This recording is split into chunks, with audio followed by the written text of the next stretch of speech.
পুরুলিয়া ভ্রমণের দ্বিতীয় পর্বে আপনাদের সবাইকে স্বাগত জানিয়ে আজকের এই ভিডিওটি শুরু করছি।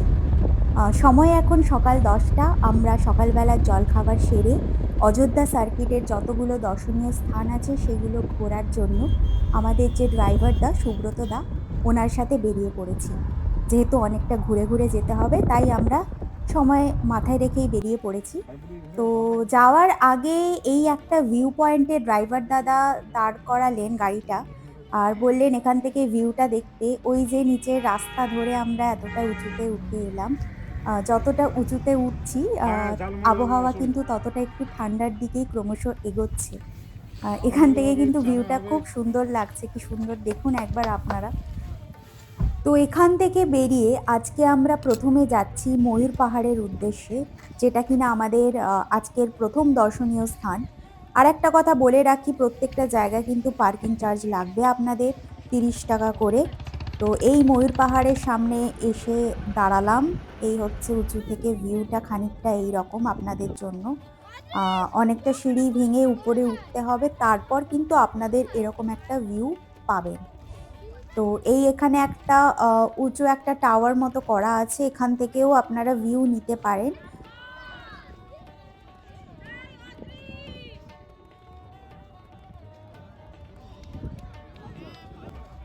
আর তাছাড়া এখানে দেখুন একটা বজরংবলীর মন্দির করা আছে।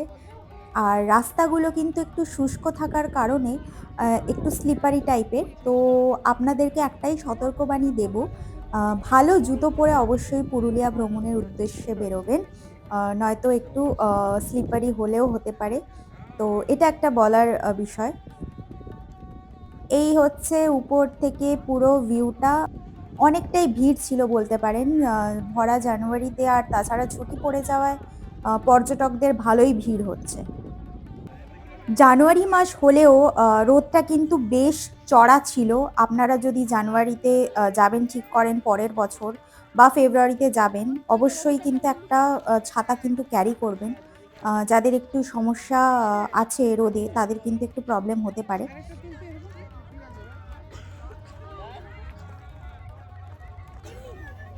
এখান থেকে বেরিয়ে আমাদের যে পরের ডেস্টিনেশন সেটা হচ্ছে মার্বেল লেকের দিকে। এই হচ্ছে মার্বেল লেক ঢোকার এন্ট্রান্সটা। এখন যাচ্ছি আমরা, আর তার সামনে কিন্তু অনেক ছোট ছোট দোকান আছে, খাওয়ার দোকান বা শোপিসের দোকান, এইসব জিনিসগুলো আপনাদের চোখে পড়বে।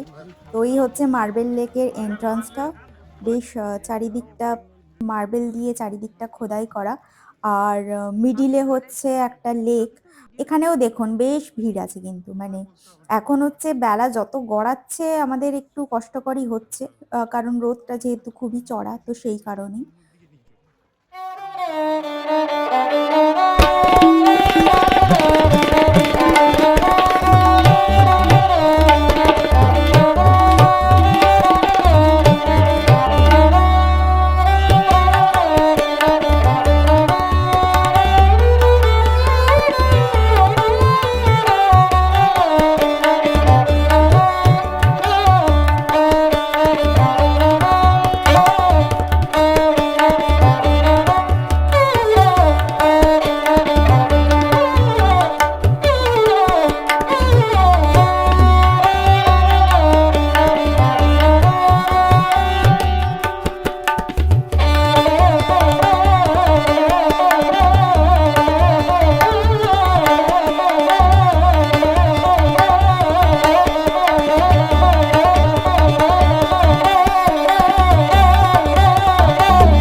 মার্বেল লেক থেকে বেরিয়ে আমরা কিছু টুকিটাকি খাবার খেয়ে, যেমন পেয়ারা মাখা, বা শসা এইসব জাতীয় জিনিসগুলোই চোখে পড়বে আপনাদের। খেয়ে তারপর আমাদের পরের যে গন্তব্যস্থল তার উদ্দেশ্যে আমরা রওনা দিচ্ছি। তো আমাদের পরের যে ডেস্টিনেশন সেটা হচ্ছে বামনি ফলস। আর সেটা অনেকটাই দূরে ড্রাইভার দাদা বললেন। আর অনেকটা নিচে যেতে হবে। সিঁড়ি ভেঙে প্রায় 200-250টা সিঁড়ি তো হবেই। ততটা নিচে আপনাদের নাকি যেতে হবে। তো দেখা যাক কেমন লাগে বামনি ফলসটা। তো আমরা এখন বামনি ফলসের দিকে ঢুকবো। এই হচ্ছে ঢোকার এন্ট্রান্সের যে সিঁড়ি ছোট ছোট সেটা বরাবর আপনাদেরকে এগিয়ে যেতে হবে। এই হচ্ছে সিঁড়ির ধাপ শুরু, অনেকটাই নিচে যেতে হবে।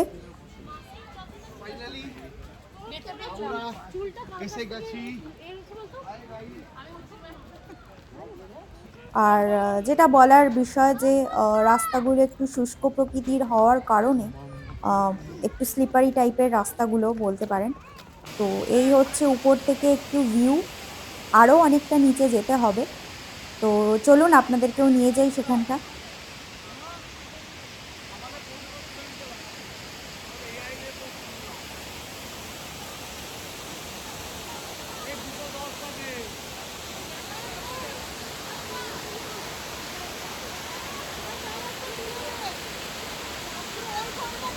এই হচ্ছে বামনি ফলস।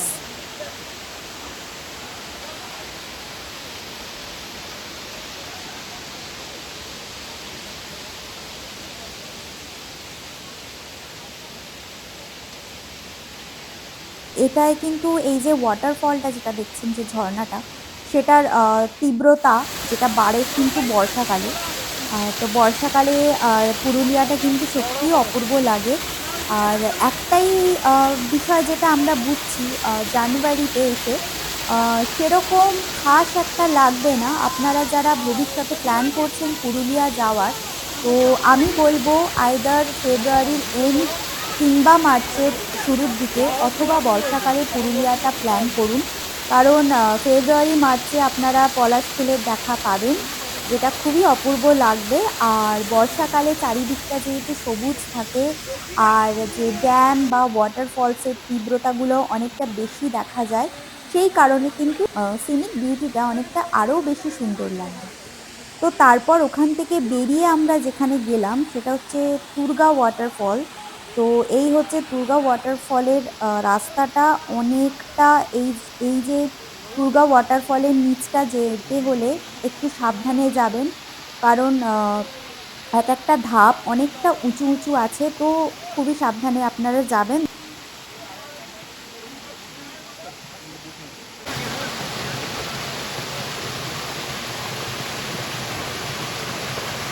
তো তারপর ওখান থেকে বেরিয়ে আমরা যাচ্ছি হচ্ছে তুরগা ড্যাম। আহ, এই হচ্ছে ড্যামটা। তবে জানুয়ারিতে গেছি, ঠিক আছে, যেহেতু ছুটি ছাটা পেয়েছি বলে। নয়তো ইচ্ছে ছিল ফেব্রুয়ারি শেষে বা মার্চের দিকে যাওয়ার। তো আপনাদেরকে সাজেশন এটাই যে আপনারা ওই টাইমে অবশ্যই যাবেন যদি পুরুলিয়া যাওয়ার প্ল্যান আপনাদের থেকে থাকে। তো এই একটা ছোট্ট একটা টিপস বলে দিলাম, যেটা আমরা এক্সপিরিয়েন্স করেছি সেটা আপনাদের সাথে শেয়ার করে দিলাম। তো যেটা বলার কি, প্রত্যেকটা জায়গাতেই আপনাদের পার্কিং চার্জ 30 টাকা করে লাগবে।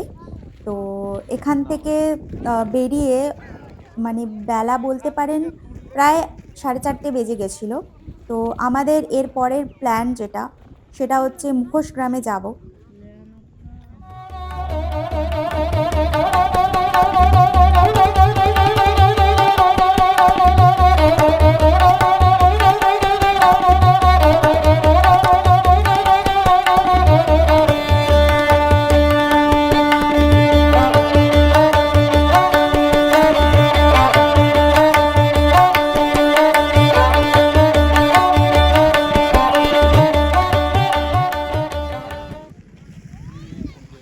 আমরা পৌঁছে গেছি চরিদা মুখোশ গ্রামে।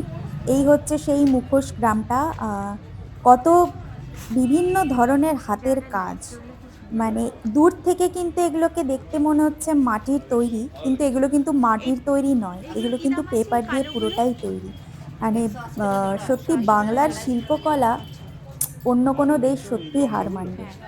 তো শুধু একটাই রিকোয়েস্ট, আপনারা যখন যাবেন চরিদা মুখোশ গ্রামে, প্লিজ একটু আপনারা কিনে ওদেরকে সাহায্য করবেন, কারণ আমাদেরকেই এই শিল্পটা বাঁচিয়ে রাখতে হবে। আমরাও অনেক জিনিস কিনেছি ঘর সাজানোর,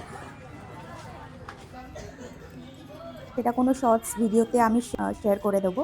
তো এই যে দাদার দোকানে, এই দাদার দোকান থেকে আমি কিনেছি। এটা কোনো পেড প্রমোশন নয়। তো ওইটা কি নাম এইখানের আছে জোড়াটা? বেশ জিনিসগুলো আমার ভালো লেগেছে। তো হ্যাঁ, এই দাদার দোকান থেকে আমি ৮০ টাকা কিনেছি। মানে জোড়া। অনেক কিছুই কিনেছি কিসের? ঘর সাজানোর। এই যে ঠাকুরের মূর্তিটা দেখছেন, সেটা কিনেছি। তার সাথে, সাথে এই যে জোড়া যে মুখোশ সেটাও কিনেছি। তো এই কয়েকটা টুকিটাকি কিনেছি। খুব সুন্দর, সুন্দর জিনিস এটার আছে থেকে এখানে, ওটা আপনারা ভালো। একটু দাম দর করে কিনলে ঢাকার ওদের আর কি একটু হেল্প হয়। মানে বাংলার যে শিল্পটা সেটা হচ্ছে বেঁচে থাকবে। এটাই আমার ছোট্ট একটা অনুরোধ আপনাদের কাছে। তো অলরেডি সন্ধে হয়ে আসছিল, তো আমাদের এরপরের শেষ যে গন্তব্যস্থল সেটা হচ্ছে লোয়ার ড্যাম, আপার ড্যাম। তো লোয়ার ড্যামটা রাস্তায় যেতে যেতেই আমরা দেখে নিয়েছি, সেটার আর ভিডিও করিনি। এখন যাচ্ছে হচ্ছে আপার ড্যামের দিকে। অলরেডি 5টা ছুঁই ছুঁই। তো কোনো রকমে আমাদেরকে তাড়াতাড়ি ফিরতে হবে, মুরগুমাটা অনেকটাই দূরে।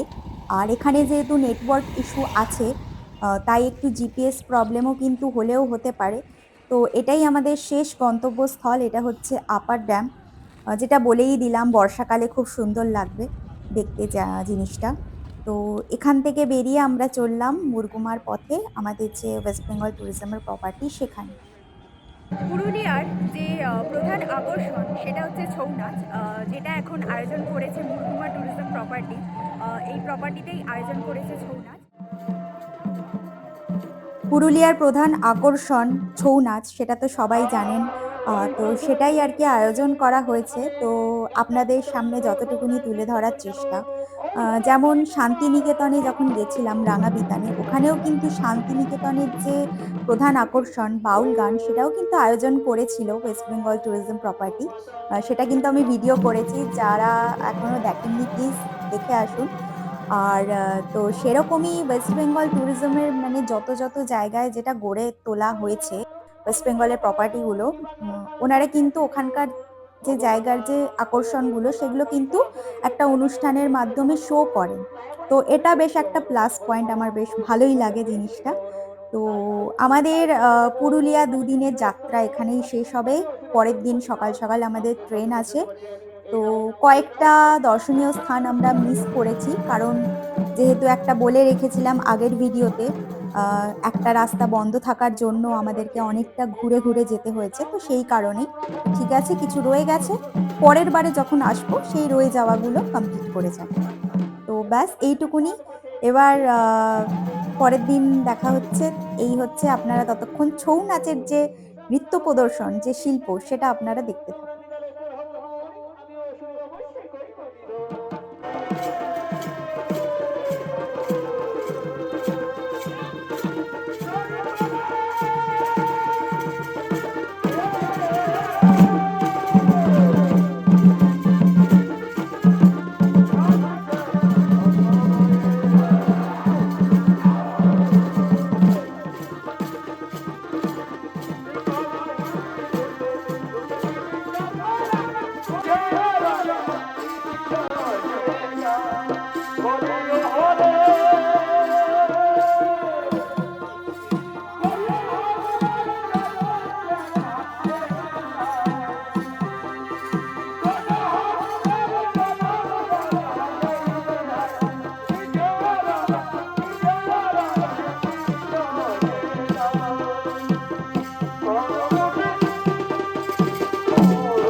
এবার আসি প্রধান জিনিসে। সেটা আপনাদের সকলের মনেই প্রশ্ন, আপনারা জানতে চাইছেন অবশ্যই। কি বলুন তো? সেটা হচ্ছে আমাদের খরচ কত পড়লো গাড়ি ভাড়াতে। তো বলে রাখি, আমাদের পুরুলিয়া স্টেশন থেকে মুরগুমা পিকআপ, তারপরের দিন যত দর্শনীয় স্থান আছে অযোধ্যা সার্কিটের প্রত্যেকটা দেখানোর কথা, প্লাস আমাদের ড্রপ পুরুলিয়া স্টেশনে। তো সব মিলিয়ে আমাদের গাড়ি ভাড়া পড়েছে 9,000 টাকা, যেহেতু পিক সিজন ছিল সেই কারণে। যদি অফ সিজন থাকতো তাহলে ড্রাইভার দাদা বলেই দিয়েছিলেন 2,000 টাকা মতো কম পড়তো আমাদের। আর আরও একটা কারণ, যদি আমরা অযোধ্যা সার্কিটে থাকতাম তাহলেও আমাদের গাড়ি ভাড়া অনেকটা কমে হতো। আমরা যেহেতু অনেকটা দূরে ছিলাম মুরগুমাতে, তাই আমাদের গাড়ি ভাড়াটা তুলনামূলকভাবে একটু বেশি পড়েছে। তো এই প্রপার্টিতে খাওয়া দাওয়ার যে টেস্ট সেটা কিন্তু খুবই সুন্দর। শুধু এই প্রপার্টিতে নয়, ওয়েস্ট বেঙ্গল ট্যুরিজমের যতগুলো প্রপার্টি আছে ওনারা মোটামুটি একদম কম তেলে কম মশলাতে রান্না করে প্রোভাইড করে তো গেস্টদের। আর অবভিয়াসলি হেলথটাও তো ম্যাটার করে। তো বেশ ভালো লেগেছে। আপনারা যদি মুরগুমাতে যান অবশ্যই আপনাদের ভালো লাগবে, এইটুকুনি গ্যারেন্টি দিতে পারি। আর ঠিক আছে, তাহলে আজকের মতো পুরুলিয়ার ভ্রমণ কাহিনী এখানেই শেষ করছি। আর যদি আমার কন্টেন্ট ভালো লাগে তাহলে অবশ্যই চ্যানেলটিকে সাবস্ক্রাইব করবেন। কাল তাহলে আপনাদের সাথে দেখা হচ্ছে।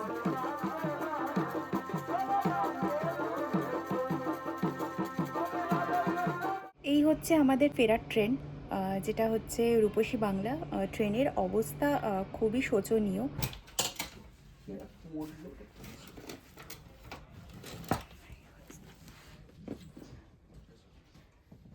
ট্রেনের অবস্থা ততই বছর ওটাই। ভিডিওটি ভালো লাগলে চ্যানেলটিকে সাবস্ক্রাইব করুন। আজকে তাহলে আসি, টাটা।